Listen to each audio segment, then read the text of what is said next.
staff, and most importantly, you, the residents who make Huntersville a vibrant and thriving community. Tonight, we celebrate all the progress we have made. Together, we are shaping a future where our community grows stronger, opportunities expand, and Huntersville continues to be a place where families and businesses thrive. I stood in this room for the first time in 2017 when I was a participant of our Huntersville 101 program. Tonight, as mayor, it is impossible not to reflect on all the progress our town has made since then.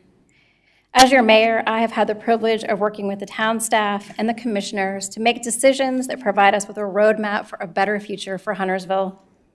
We have made a substantial number of significant decisions in a short time to ensure our community continues to be a place where everyone can thrive, no matter who they are or where they're from. Being tasked with these decisions is not something we as a board take lightly.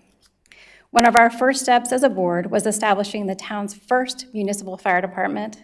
For decades, Huntersville Fire Department, Inc. served us with dedication. But as one of the fastest growing towns in North Carolina and the 16th largest municipality in the state, it was time to make a fire service a department of our town. Our 100-plus brave full-time and part-time firefighters answered over 6,000 calls in 2024 with an average response time of 6 minutes and 35 seconds, facing hurricanes, snowstorms, and emergencies with unwavering courage. We also celebrate the exceptional service of our police department. In 2024, we expanded our force, adding more officers to strengthen public safety. Their presence led to a 17% decrease in crime last year. Those dedicated officers are not only our guardians of the law, but also pillars of our community, serving with compassion and professionalism and engaging our residents in positive ways on a daily basis. Our victims response team exemplifies the spirit of care and service that is integral to the Huntersville Police Department. Supporting 365 residents in 2024, the VRT also extended kindness during the holiday season, organizing a Christmas giveaway that brought joy to 9 families and 17 children. Our fire department and police department are true hometown heroes. Of course, we have all seen the orange barrels around town. While construction is inconvenient, those barrels represent progress. Thanks to the passage of the $50 million transportation bond, our public works and engineering departments are leading 18 town-funded projects that will address connectivity and mobility concerns. Additionally, there are 17 NCDOT-funded projects in motion. Safer roads, smoother commutes, and expanded sidewalks are on the horizon. We are also excited to welcome CATS Micro to North Mecklenburg, offering residents an affordable, flexible, and convenient transportation option. Travels to the Huntersville Family Fitness and Aquatic Center top the list of users in Huntersville. Safety is a top priority, but as being a safe community is more than just reducing crime. It is also keeping motorists and pedestrians safe through Vision Zero.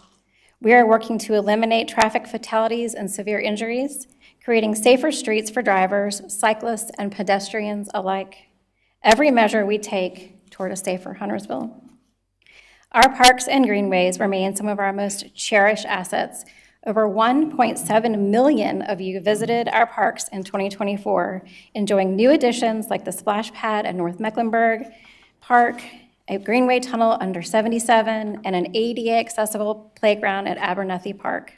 And the best part, there is more to come. Our greenways are expanding and our new parks are being designed and built. We are also so proud to collaborate with our historic Black community in Pottstown to develop a small area plan that will ensure thoughtful and inclusive growth while honoring the neighborhood's rich history.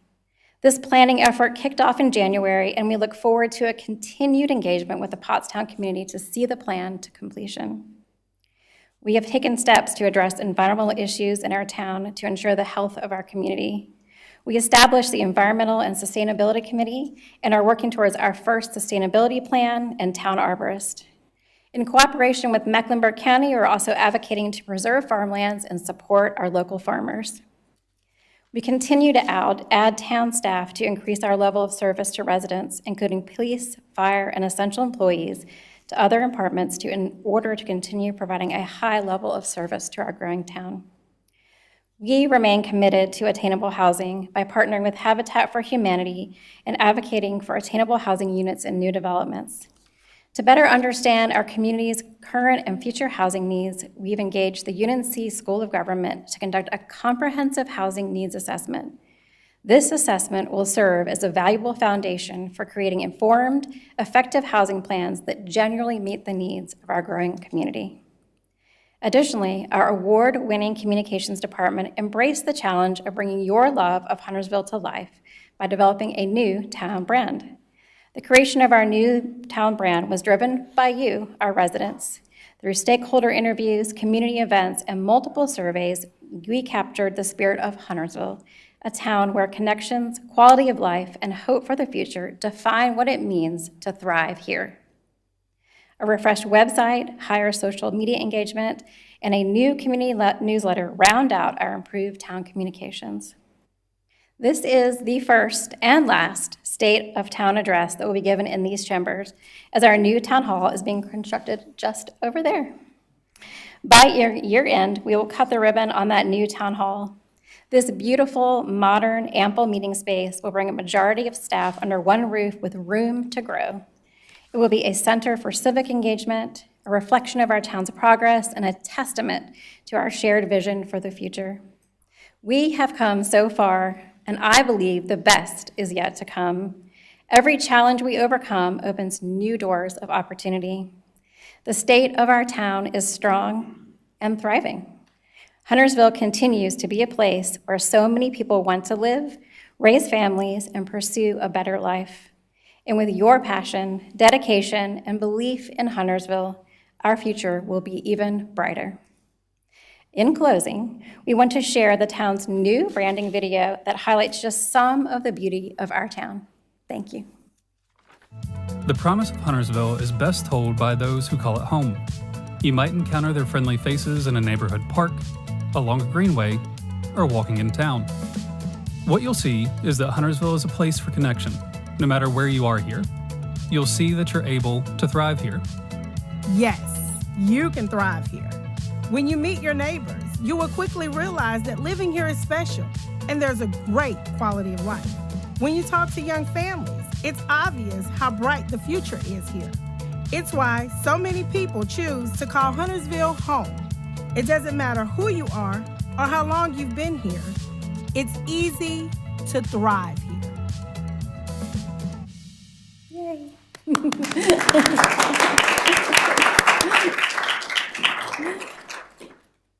All right, so we actually do have a little time for Q&A. So if anyone would like to ask a question of the board or the town staff that are here, feel free. Now is your chance. I have a question. Yes. So what's going to happen here in this building? That is still to be determined. We have put out an RFP for requests for proposals, which is what that stands for those who don't know, to get ideas for this space, but until that time has closed, it's kind of up in the air. But we will, as soon as we know what those offers are, what those ideas are, it might be something great for the future, or it might be a community center, or one of those things. Yep. Anybody else? Y'all are so quiet. You know I'm a teacher, right? You're gonna call him? I might. Mr. Clark. No, I'm just kidding. This is my husband up front here, by the way. The mayor's consul. Yes. Yeah. Are we raising taxes in 2025? Oh, we are not raising taxes in 2025. That is something we've chosen not to do as we look forward for the future. Anybody else? First, I want to say thank you, because for the first time in 17 years, we were on a sidewalk walking over here. Oh, that's amazing. The question, since you're showing Discovery Place, I've heard they're growing out of that space. Is there any update on There is not an update. They gave us a presentation on what their plans would be, and we're working with them to figure out what their timeline is going to be. I don't think that was quite as certain as what it was presented to us at the time. And so as they finalize their plans, we'll continue to work with them on that space. We know they're valuable here. Yes, Michelle? Will there be parking in the new town hall? There will be a parking lot over behind where it is. Right now, it's the staging area for construction, so after that is done, there will be a parking lot there. Anthony, do you remember how many spaces are going to be over there? I think total between the two buildings is close to 100. Exactly, you know exactly? Close to 100. More than there are now.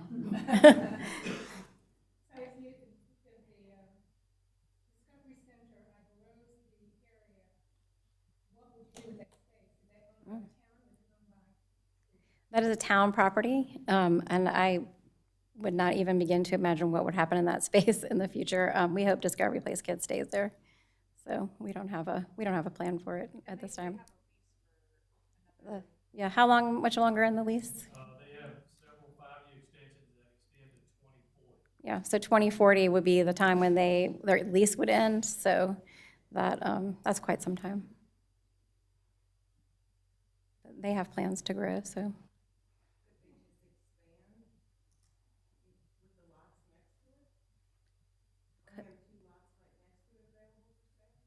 Just the one, a lot, yeah. Mm-hmm. Yep, I don't think that they are in a position to build, but I'm not going to speak for Discovery Place Kids. I don't know what their capital improvement plans are specifically, but I know they want to expand within that building and remodel and revamp and kind of modernize. I think that's their intention. Will there be meeting rooms in the new town hall that organizations can rent or use?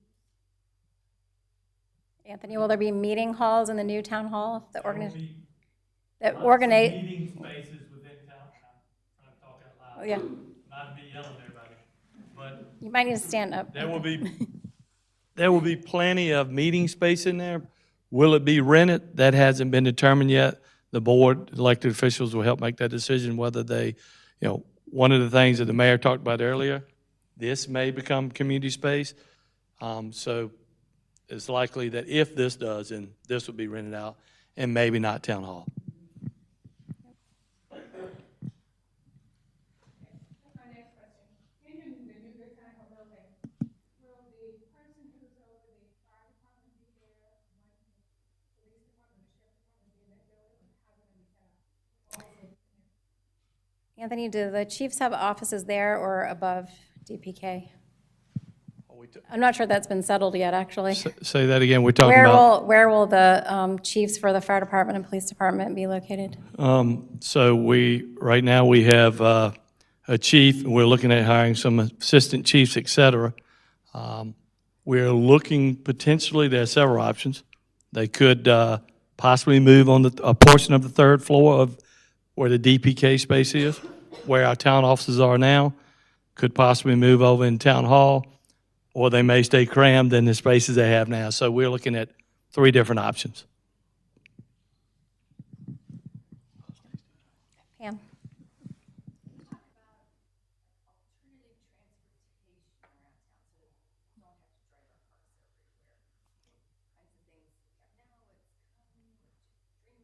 Yeah, I mean, we just opened the CATS Micro, just launched on February 24th, and so that is basically a public transportation version of sort of Uber.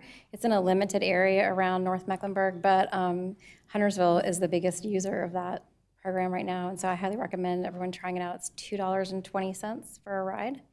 And then, of course, we're expanding our greenways, and so we want people to ride their bikes and walk everywhere, and as we're connecting, those are constantly being added and growing.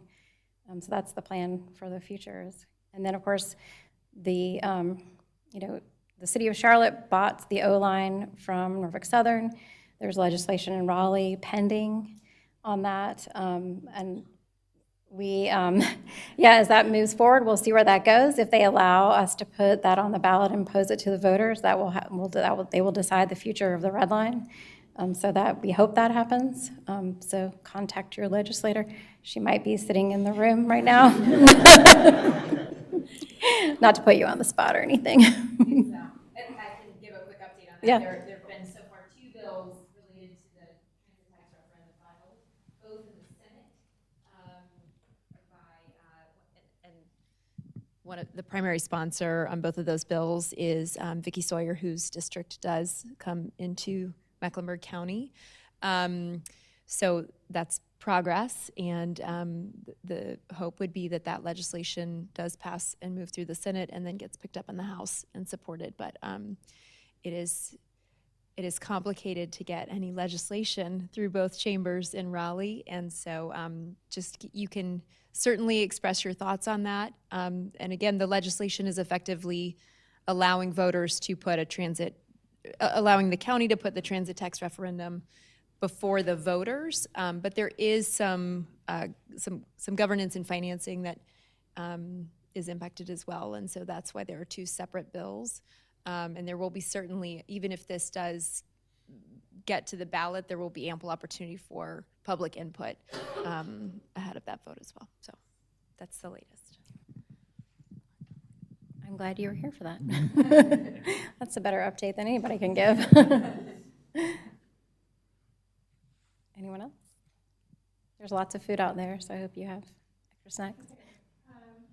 There's some construction going on Statesville Road across from the Chevrolet dealership. What exactly is that? That is a apartment and for rent, single-family homes, is that right? Yeah. It was a previous year's project that started in what year are we in, 22 maybe? That project has come before staff probably several years now, 3 years probably. Yeah, so they are, So you said across from the Chevrolet place on Statesville Road, it's gonna be apartments, housing. mhm. Because something is wrong with it, like it'd be a housing thing to me, it has to get there. So I assume that's gonna be kind of a shopping area. Not where those are. I think that's not mixed use, that's only housing. Apartments and I believe single family for rent. Mhm. And you can always, if you have questions about development that's going on in the town, you can go to our planning webpage and click on the list of planning projects or the map of planning projects, and you can kind of move your cursor around and see what's going on. You can see when projects were approved, when they're getting started, who's doing them, what they actually are. It's a great way to keep track of what's happening with the planning and growth in Huntersville. Bill Russell. You and Commissioner Frost speak to what you're trying to do with Veterans Affairs. Oh, yeah. Maybe some people may not know. Commissioner Quarles, you want to take the floor?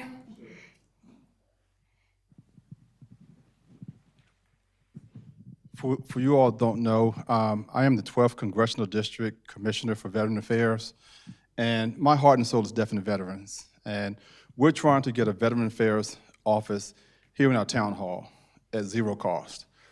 There are over 4,000 veterans in the Cornelius, Huntersville, Davidson area. Just learned on yesterday that 40% of our veterans in Mecklenburg County are being touched. But there's a large number of veterans in Huntersville, Davidson, and Cornelius that are not seeing a veteran service officer. It's not all about compensation, but there are things from medical, student benefits, burial benefits, home for senior veterans that they're just not receiving. So we want to open up an office here, but also I look at economics. We're losing millions of dollars in 3 towns in economics: Huntersville, Davidson, and Cornelius. Within Mecklenburg County, I learned that we're throwing away or missing anywhere between $109 to $190 million in Mecklenburg County. And millions we're missing that could be spent right here in our town here. Many of our veterans who go to see a veteran service officer in Charlotte, they travel outside of Charlotte. They may want to go to a Bojangles, maybe want to go to a gas station, a mom and pop shop. Those are dollars that's being left out of our town. Many of the veterans in Cornelius and Davidson, they go see a veteran service officer who's not there 5 days a week up in Statesville. Again, that's a lot of economics leaving our town. So what we're trying to do is to get our county commissioners to work with us to hire one person full-time to be in our new town hall. So if you would help us, push behind that. We have a lot of support. Great coalition. The Lake Norman Chamber have supported this 100% and put a letter together. We have support from Cornelius Town Commissioners. We have support from Davidson. We have support from our state representative here, who's also on Veteran Affairs Commission. So we have a lot of support. We have a lot of push. We just now need our county commissioners to work with us to get one person to service our veterans. And when we say service your veterans, it's not just your veterans, it's veterans and their dependents. Once a dependent is 18 years old, the veteran cannot speak on behalf of that person. Thank you. Anything else? You mentioned you got started with Huntersville 101. When is the next? Ethan Smith, you're up. So hello, I'm Ethan Smith, Communications Manager for the town. We are reworking the program a little bit this year and hoping to announce in the next 2 or 3 weeks what the dates will be for this year, but we're expecting to have it mid-May to early July. Ethan, are you doing morning and evening or day and evening sessions this time around, or just? Yes, so that's the one? rework. Is previously we've offered early sessions in the spring, night sessions in the fall. We're going to try and get it all in one pass this year. And as the program grows through its 8 weeks, offer an afternoon and evening session on the same day so people can attend whichever one works best for them. Huntersville 101 covers basically all the departments of the town, and then you get to go see fire department, police department, and then meet with everybody regularly to you get kind of an inside game on what's going on with planning and transportation with our roads and everything. It's really beneficial to attend and kind of get to know the town. Anything else? You're so quiet. I'm used to squiggly little kids, not calm adults. All right, well, thank you all so much for being here. I really appreciate you taking the time out of your busy schedule to join us. I hope you will go outside, mix and mingle with our commissioners, who most of them are all here. Feel free to ask them any questions if you didn't want to ask it out loud in front of the group. Grab one of us and we'll answer any of the questions you have. And thank you so much, and hope to see you again soon.